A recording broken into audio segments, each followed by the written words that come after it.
ಇಲ್ಲಿದೆ ಒಂದು ಹೊಸ ಸ್ನ್ಯಾಕ್ ರೆಸಿಪಿ ಆಲೂ ಅಜೂಬಾ. ತುಂಬಾ ರುಚಿಯಾಗಿರುತ್ತೆ, ನಿಮ್ಮ ಮಕ್ಳಿಗಂತೂ ತುಂಬಾ ಇಷ್ಟ ಆಗುತ್ತೆ. ಈ ರೆಸಿಪಿನ ಟ್ರೈ ಮಾಡಿ ನೋಡಿ. ನೀವಿನ್ನು ನನ್ನ ಚಾನಲ್ನ ಸಬ್ಸ್ಕ್ರೈಬ್ ಮಾಡ್ಕೊಂಡಿಲ್ಲ ಅಂತಂದ್ರೆ ಇವಾಗಲೇ ಮಾಡ್ಕೊಂಡು ಪಕ್ಕದಲ್ಲಿರುವಂತ ಬೆಲ್ ಐಕನ್ನ ಪ್ರೆಸ್ ಮಾಡಿ.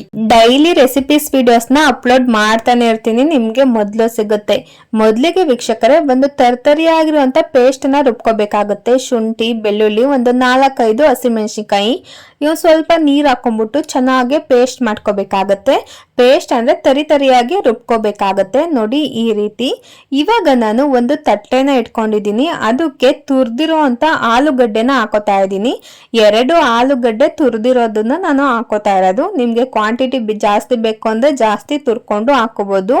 ಅದಕ್ಕೆ ನಾನು ಒಂದು 4 ಟೇಬಲ್ ಸ್ಪೂನ್ ಆಗುವಷ್ಟು ಅಕ್ಕಿ ಹಿಟ್ಟನ್ನ ಹಾಕೋತಾ ಇದ್ದೀನಿ. 2 ಆಲೂಗಡ್ಡೆ ತುರಿಗೆ 4 ಟೇಬಲ್ ಸ್ಪೂನ್ ಅಕ್ಕಿ ಹಿಟ್ಟನ್ನ ಹಾಕೋಬೇಕು. ಹಾಗೇನೆ 2 ಟೇಬಲ್ ಸ್ಪೂನ್ ಕಾರ್ನ್ ಫ್ಲೋರ್. ಒಂದು ಖಾರಕ್ಕೆ ತಕ್ಕಂತೆ ಸ್ವಲ್ಪ ಖಾರ ಜಾಸ್ತಿ ಬೇಕಾಗುತ್ತೆ ಇದಕ್ಕೆ, ಅದಕ್ಕೋಸ್ಕರ 1.5 ಟೇಬಲ್ ಸ್ಪೂನ್ ಅಷ್ಟು ಖಾರದ ಪುಡಿ ಹಾಕೋತಾ ಇದ್ದೀನಿ. ಹಾಗೇನೆ 1 ಟೇಬಲ್ ಸ್ಪೂನ್ ಗರಂ ಮಸಾಲ, ಅರಿಶಿನ ಪುಡಿ 1/2 ಟೇಬಲ್ ಸ್ಪೂನ್ ಹಾಕೋತಾ ಇದ್ದೀನಿ. ನಾವು ತರ್ತರಿಯಾಗಿ ರುಬ್ಕೊಂಡಿದ್ವಲ್ಲ, ಅದನ್ನ 1 ಟೇಬಲ್ ಸ್ಪೂನ್ ಹಾಕೊಂಡು ಇನ್ನ ಮಿಕ್ಕಿದ್ದನ್ನ ಹಾಗೆ ಜಾರಲ್ಲೇ ಬಿಟ್ಕೋತಾ ಇದ್ದೀನಿ. ಇನ್ನ ಮಿಕ್ಕಿರೋ ಪೇಸ್ಟ್ ನ ಮುಂದೆ ಏನ್ ಮಾಡ್ಬೇಕು ಅಂತ ಹೇಳ್ತೀನಿ. ಇವಾಗ ಚೆನ್ನಾಗಿ ಒಂದ್ಸಲ ಮಿಕ್ಸ್ ಮಾಡ್ಕೊಬಿಡಿ. ನಾವು ಉಪ್ಪು ಖಾರ ಎಲ್ಲ ಹಾಕಿದೀವಲ್ಲ, ಒಂಥರ ಚೆನ್ನಾಗಿ ಮಿಕ್ಸ್ ಮಾಡ್ಕೋಬೇಕು. ಮೊದ್ಲಿಗೆ ಮಿಕ್ಸ್ ಮಾಡ್ಕೊಂಡ್ರೆ ಚೆನ್ನಾಗಿ ಆಲೂಗಡ್ಡೆಗೆ ಇಟ್ಕೊಳ್ಳುತ್ತೆ, ನಾವು ಹಾಕಿರುವಂತ ಹಿಟ್ಟೆಲ್ಲ. ಅದನ್ನು ಇವಾಗ ಸ್ವಲ್ಪನೇ ನೀರ್ ಹಾಕೊಂಡು ಚೆನ್ನಾಗಿ ಕಲಸ್ಕೋಬೇಕಾಗತ್ತೆ. ಯಾವ ಹದ ಬೇಕು ಅಂತಂದ್ರೆ, ನಾವು ಬೋಂಡು ದಿಟ್ಟನ್ನ ಕಲಸ್ಕೋತೀವಲ್ಲ ತೆಳ್ಳಗೆ, ಆ ರೀತಿ ನಾವು ಕಲಸ್ಕೋಬೇಕಾಗುತ್ತೆ. ತೆಳ್ಳಗೂ ಅಲ್ಲ ಗಟ್ಟಿಗೂ ಅಲ್ಲ, ತುಂಬಾ ಸಾಫ್ಟ್ ಆಗಿ ಬರ್ಬೇಕು ಅಂದ್ರೆ ಮೀಡಿಯಂ ಅಲ್ಲಿ ನಾವು ಕಲಸ್ಕೋಬೇಕಾಗುತ್ತೆ. ವಿಡಿಯೋದಲ್ಲೇ ಗೊತ್ತಾಗುತ್ತೆ, ಕನ್ಸಿಸ್ಟೆನ್ಸಿ ನೋಡ್ಕೊಳ್ಳಿ ಯಾವ ರೀತಿ ಬರುತ್ತೆ, ಯಾವ ರೀತಿ ನಾವು ಕಲಸ್ಕೋಬೇಕಾಗುತ್ತೆ ಅಂತ ಇವಾಗ್ಲೇನೆ ಗೊತ್ತಾಗುತ್ತೆ. ತೆಳ್ಳುಗೆ ಚೆನ್ನಾಗಿ ಸಾಫ್ಟ್ ಆಗಿ ಕಲಸ್ಕೋಬೇಕು. ಆ ರೀತಿ ಕಲಸ್ಕೊಂಡ್ರೆ ಮಾತ್ರ ಸಾಫ್ಟ್ ಆಗಿ ಬರುತ್ತೆ ಉಂಡೆಗಳು. ನೋಡಿ ಇವಾಗ ನಾನು ರುಚಿಗೆ ತಕ್ಕಷ್ಟು ಉಪ್ಪನ್ನ ಹಾಕೋತಾ ಇದ್ದೀನಿ. ನಾನು ಅವಾಗ್ಲೇನೆ ಹಾಕೋಬೇಕಾಗಿತ್ತು, ಅದನ್ನ ಸ್ಕಿಪ್ ಮಾಡ್ಕೊಂಡಿದ್ದೆ, ಅದಕ್ಕೆ ಇವಾಗ ಹಾಕೋತಾ ಇದ್ದೀನಿ. ಇವಾಗ ಚೆನ್ನಾಗಿ ಒಂದ್ಸಲ ಕಲಸ್ಕೊಬಿಟ್ಟು ಇಟ್ಕೊಬಿಡೋಣ ಸೈಡ್ ಅಲ್ಲಿ. ಇದು ಗೋಬಿ ತರ ಕಾಣುತ್ತೆ ಅಷ್ಟೇ, ಆದ್ರೆ ಗೋಬಿ ಅಲ್ಲ. ಇದು ಹೆಲ್ತಿ ಆಗಿರುವಂತ ಒಂದು ಸ್ನ್ಯಾಕ್ ರೆಸಿಪಿ. ತುಂಬಾ ಹೆಲ್ತಿ ಆಗಿರುತ್ತೆ, ಮೊಸರಿನಲ್ಲಿ ಮಾಡೋದು, ತುಂಬಾ ರುಚಿಯಾಗಿರುತ್ತೆ ಸಹ. ಇದನ್ನ ಇವಾಗ ನಾವು ತೇಲಿಸ್ಕೋಬೇಕಾಗುತ್ತೆ. ತೇಲಿಸ್ಕೊಳ್ಳೋದಿಕ್ಕೆ ಗ್ಯಾಸ್ ಮೇಲೆ ಬಾಣ್ಲಿನೇ ಇಟ್ಕೊಂಡಿದ್ದೀನಿ. ಅದಕ್ಕೆ ಒಂದು 200 ml ಆಗುವಷ್ಟು ಆಯಿಲ್ನ ಹಾಕೊಂಡು ಚೆನ್ನಾಗಿ ಕಾದಿದ್ದಾದ್ಮೇಲೆ ಸಣ್ಣ ಉಂಡೆ ತರ ಹಾಕೋಬೇಕಾಗುತ್ತೆ. ನಿಮ್ಗೆ ಯಾವ ತರ ಸೈಜ್ ಬೇಕೋ ಆ ರೀತಿ ನೀವು ಹಾಕೋಬಹುದು, ಸುಲಭವಾಗಿ ಹಾಕೋಬಹುದು. ಯಾವುದೇ ತರ ಏನು ಸಿಡಿಯೋದು ಏನು ಆಗೋದಿಲ್ಲ, ನೀಟಾಗಿ ಹಾಕೊಂಡ್ರೆ ಆಯ್ತು. ಸಣ್ಣಗೆ ಹಾಕೊಂಡ್ರೆ ಇನ್ನೂ ಕ್ರಿಸ್ಪಿ ತರ ಬರುತ್ತೆ. ಇದನ್ನ ನೀವು ತೇಲಿಸ್ಕೋಬೇಕಾದ್ರೆ ಗ್ಯಾಸ್ನ ಮೀಡಿಯಂ ಫ್ಲೇಮ್ನಲ್ಲಿ ಇಟ್ಕೊಂಡು ತೇಲಿಸ್ಕೊಳ್ಳಿ. ಯಾಕಂದ್ರೆ ಒಳಗೆಲ್ಲ ಚೆನ್ನಾಗಿ ಬೇಯ್ಕೋಬೇಕು, ರೋಸ್ಟ್ ಆಗಬೇಕು. ಅದಕ್ಕೋಸ್ಕರ ಮೇಲೆ ಮಾತ್ರ ರೋಸ್ಟ್ ಆಗಿ ಒಳಗೆಲ್ಲ ಸಾಫ್ಟ್ ಆಗಿದ್ರೆ ಚೆನ್ನಾಗಿರೋದಿಲ್ಲ. ಹಾಗಾಗಿ ನೀಟಾಗಿ ಸಾಫ್ಟ್ ಆಗಿ ಬೇಯಬೇಕು, ಒಳಗೆಲ್ಲ ಕ್ರಿಸ್ಪಿ ತರ ಬರಬೇಕು. ಆ ರೀತಿ ಬೇಯಿಸ್ಕೊಂಡ್ರೆ ತುಂಬಾ ರುಚಿಯಾಗಿರುತ್ತೆ. ಮಾತ್ರ ತಿನ್ಬೇಕಾದ್ರೆ ಯಾವುದೇ ತರ ಹಸಿಯಾಗಿ ನಮ್ಗೆ ಸಿಗೋದಿಲ್ಲ, ಆ ರೀತಿ ತೇಲಿಸ್ಕೋಬೇಕಾಗತ್ತೆ. ನೋಡಿ ನಾವು ಯಾವುದೇ ತರ ಕಲರ್ ಹಾಕಿಲ್ಲ, ಬರೀ ಚಿಲ್ಲಿ ಪೌಡರ್ ಅಷ್ಟೇ ಹಾಕಿರೋದು. ಕೆಂಪುಗೆ ಎಷ್ಟು ಚೆನ್ನಾಗಿ ಬಂದಿದೆ ಉಂಡೆಗಳೆಲ್ಲ.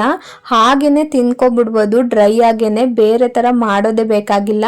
ನೋಡಿ ಈ ರೀತಿ ಕೆಂಪುಗೆ ಚೆನ್ನಾಗಿ ರೋಸ್ಟ್ ಆಗಿದ್ದಾದ್ಮೇಲೆ ಒಂದು ಪ್ಲೇಟಿಗೆ ಹಾಕೋತಾ ಇದ್ದೀನಿ. ಇನ್ನ ಮಿಕ್ಕಿರೋ ಅಂತ ಹಿಟ್ಟನ್ನು ಸಹ ಇದೇ ತರ ತೇಲಿಸ್ಕೋಬೇಕಾಗತ್ತೆ. ನಾನಿವಾಗ ಇದನ್ನ ಒಗ್ಗರಣೆ ಹಾಕೋಬೇಕು ಒಂದನ್ನ, ಅದು ಹಾಕೊಂಡ್ರೆ ಇನ್ನೂ ರುಚಿ ಜಾಸ್ತಿ ಆಗುತ್ತೆ.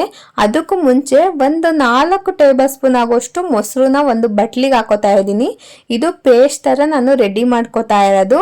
ಅದಕ್ಕೆ ಒಂದು 1/2 ಟೇಬಲ್ ಸ್ಪೂನ್ ಆಗುವಷ್ಟು ಚಿಲ್ಲಿ ಪೌಡರ್ನ ಹಾಕೋತಾ ಇದ್ದೀನಿ. ನಾವು ತುಂಬಾ ಕಡೆ ಚಿಲ್ಲಿ ಪೌಡರು ಚಿಲ್ಲಿನ ಬಳಸ್ಕೊಂಡಿದೀವಿ, ಹಾಗಾಗಿ ಸ್ವಲ್ಪನೇ ಬಳಸ್ಕೊಳ್ಳಿ. ತುಂಬಾ ಖಾರ ತಿನ್ನಲ್ಲ ಅನ್ನೋರು ಈ ರೀತಿ ಬರೀ ಮೊಸರನ್ನೇ ಹಾಕೋಬಹುದು, ಕಲರ್ ಬೇಡ ಅನ್ನೋರು. ನೋಡಿ ಈ ರೀತಿ ಪೇಸ್ಟ್ ನ ಮಾಡ್ಕೋಬೇಕಾಗತ್ತೆ. ತುಂಬಾ ಗಟ್ಟಿ ಇದ್ರೆ ಸ್ವಲ್ಪ ನೀರನ್ನು ಸಹ ಸೇರಿಸ್ಕೊಂಡು ಪೇಸ್ಟ್ ಮಾಡ್ಕೊಳ್ಳಿ.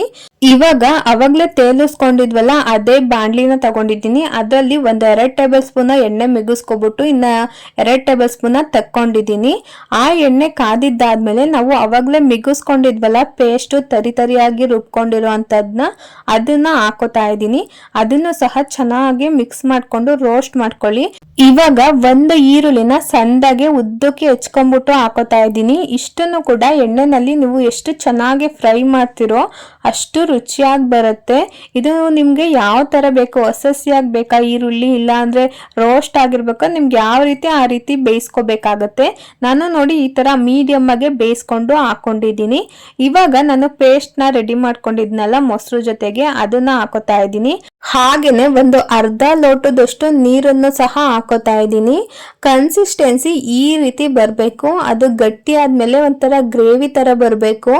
ಆ ರೀತಿ ಬರೋ ತರ ಕನ್ಸಿಸ್ಟೆನ್ಸಿ ನೋಡ್ಕೊಂಡು ನೀರ್ ಹಾಕೋಬೇಕಾಗತ್ತೆ. ಹಾಗೇನೆ ಸ್ವಲ್ಪ ರುಚಿಗೆ ತಕ್ಕಷ್ಟು ಉಪ್ಪನ್ನ ಹಾಕೊಂಡ್ಬಿಟ್ಟು ಸೈಡಲ್ಲೆಲ್ಲ ಎಣ್ಣೆ ಬಿಟ್ಕೋಬೇಕು. ಆ ರೀತಿ ಚೆನ್ನಾಗಿ ಕುದಿಸ್ಕೊಳ್ಳಿ ಒಂದ್ 2 ನಿಮಿಷ ಆದ್ಮೇಲೆ ನೋಡಿ ಎಷ್ಟು ಚೆನ್ನಾಗಿ ಎಣ್ಣೆ ಬಿಟ್ಕೊಂಡಿದ್ದೆ. ಇವಾಗ ನಾವು ತೇಲಿಸ್ಕೊಂಡಿದ್ವಲ್ಲ ಅದನ್ನ ಹಾಕೊಂಡು ಚೆನ್ನಾಗಿ ಮಿಕ್ಸ್ ಮಾಡ್ಕೊಬಿಟ್ರೆ ರೆಡಿ ಆಗೋಗುತ್ತೆ. ತುಂಬಾ ರುಚಿಯಾಗಿರುವಂತ ಸ್ನಾಕ್ಸ್ ರೆಡಿ ಆಗುತ್ತೆ. ತುಂಬಾ ರುಚಿಯಾಗಿರುತ್ತೆ ಮಾತ್ರ. ನಿಮಗೆ ಬೇಕು ಅಂದ್ರೆ ಸ್ವಲ್ಪ ಚಿಲ್ಲಿ ಸಾಸ್ನ ಹಾಕೋಬಹುದು, ಇಲ್ಲ ಅಂದ್ರೆ ಖಾರ ಸಾಕು ಅಂದ್ರೆ ಹಾಕೊಳ್ಳೋದೇನು ಬೇಕಾಗಿಲ್ಲ. ನಾನು ಒಂದೇ 1 ಟೇಬಲ್ ಸ್ಪೂನು ಕೆಚಪ್ನ ಆ್ಯಡ್ ಮಾಡ್ಕೋತಾ ಇದ್ದೀನಿ. ನಿಮಗೆ ಬೇಕಾದ್ರೆ ಹಾಕೊಳ್ಳಿ, ಇಲ್ಲ ಅಂದ್ರೆ ಸ್ಕಿಪ್ ಮಾಡ್ಕೊಳ್ಳಿ. ನಾವು ತೇಲಿಸ್ಕೊಂಡಿರೋದನ್ನೆಲ್ಲ ಹಾಕ್ಬಿಟ್ಟು ಇವಾಗ ಚೆನ್ನಾಗಿ ರೋಸ್ಟ್ ಮಾಡ್ಕೋಬೇಕಾಗತ್ತೆ. ಅಲ್ಲಿ ನೀರಿನ ಅಂಶ ಎಲ್ಲ ಇದೆಯಲ್ಲ ಅದೆಲ್ಲ ಕರ್ಗೋಗ್ಬೇಕು, ಅದ್ರೊಳಕ್ಕೆಲ್ಲ ಇಟ್ಕೋಬೇಕು. ನಾವು ಹಾಲು ಹಾಕಿದೀವಲ್ಲ ಅದ್ರೊಳಕ್ಕೆಲ್ಲ ಚೆನ್ನಾಗಿ ಕುದಿಸ್ತಾ ಎಲ್ಲ ಡ್ರೈ ಆಗಬೇಕು. ಅಲ್ಲಿವರೆಗೂ ಚೆನ್ನಾಗಿ ಫ್ರೈ ಮಾಡ್ಕೊಂಡ್ಬಿಟ್ರೆ ರೆಡಿ ಆಗೋಗುತ್ತೆ.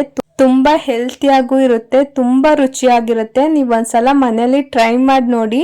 ಇದನ್ನೇ ಸ್ನ್ಯಾಕ್ಸ್ ತರ ಇಟ್ಕೊಬಿಡ್ತೀರಾ, ಅಷ್ಟು ರುಚಿಯಾಗಿರುತ್ತೆ. ಸುಲಭವಾಗಿ ಕೂಡ ಮಾಡ್ಬೋದು.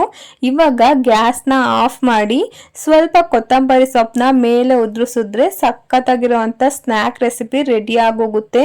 ಮನೇಲಿರೋರ್ಗೆ, ಮಕ್ಕಳಿಗೆ ತುಂಬಾ ರುಚಿಯಾಗಿರುವಂತ ಸ್ನ್ಯಾಕ್ಸ್ ರೆಸಿಪಿ ರೆಡಿ ಆಯ್ತು.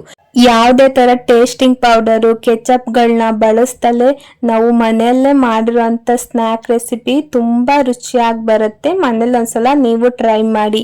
ಈ ರೆಸಿಪಿ ಇಷ್ಟ ಆಯ್ತು ಅಂದ್ರೆ ಲೈಕ್ ಮಾಡಿ, ಶೇರ್ ಮಾಡಿ, ನನ್ನ ಚಾನಲ್ನ ಸಬ್ಸ್ಕ್ರೈಬ್ ಮಾಡ್ಕೊಳ್ಳೋದಂತೂ ಮರಿಬೇಡಿ.